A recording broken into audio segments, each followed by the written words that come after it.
పోచారం శ్రీనివాస్ రెడ్డితో పాటు సుమారు పార్టీ మారినటువంటి 4 ఎమ్మెల్యేలు మళ్ళీ బీఆర్ఎస్ పార్టీలోకి వెళ్ళడానికి సిద్ధంగా ఉన్నారు అనేది వినబడుతున్నటువంటి ఒక చర్చ.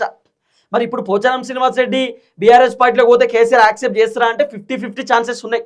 ఇప్పుడు పోచారం శ్రీనివాస్ రెడ్డి లాంటి వ్యక్తి కేసీఆర్ దగ్గర పోయి అన్న ఏదో తెలిసి తెలియకపోయినా ఏదో టెంప్ట్ అయినా ఏమనుకోకని ఒకవేళ చెప్తే కేసీఆర్ సరే వయసులో పెద్దోడు పోచారం కాబట్టి సో బీఆర్ఎస్ పార్టీకి లాయల్గా పనిచేసిండు, స్పీకర్గా పనిచేసిండు కాబట్టి కేసీఆర్ కూడా ఓకే యాక్సెప్ట్ చేసి సరే అన్న పర్లేదులే ఇది తప్పులు చేయడం సర్వసాధారణం కదా వచ్చేయని చెప్పి మళ్ళీ పోచారంకి కేసీఆర్ చెప్పొచ్చు.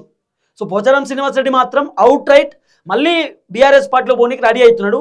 పోచారం శ్రీనివాస్ రెడ్డితో పాటు పార్టీ మారినటువంటి దాదాపు 4 ఎమ్మెల్యేలు మళ్ళీ వాళ్ళు బీఆర్ఎస్లో పోనీకి సిద్ధమవుతున్నారు. ఎందుకు ఈ 5 మంది ఎమ్మెల్యేలు మళ్ళా బ్యాక్ టు బీఆర్ఎస్ కారణం ఏంది, రీజన్ ఏంది అనేది మనం పిన్ టు పిన్ మాట్లాడుకునేటటువంటి కార్యక్రమం చేద్దాం.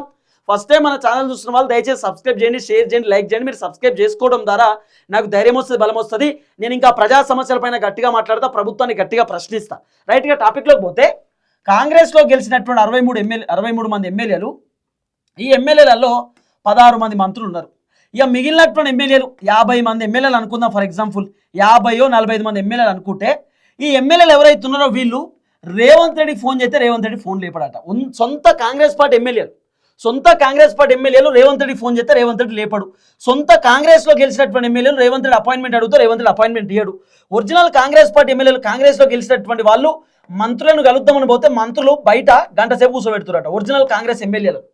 అంటే కాంగ్రెస్లో గెలిచినటువంటి ఎమ్మెల్యేల పరిస్థితి ఇట్లుంటే ఇక పార్టీ మారినటువంటి ఎమ్మెల్యేల పరిస్థితి ఏంది? అసలు పార్టీ మారినటువంటి ఎమ్మెల్యేలను అసలు ఒక ఎమ్మెల్యే లెక్కనే చూస్తలేరట కాంగ్రెస్ పార్టీ మంత్రులు, ముఖ్యమంత్రి.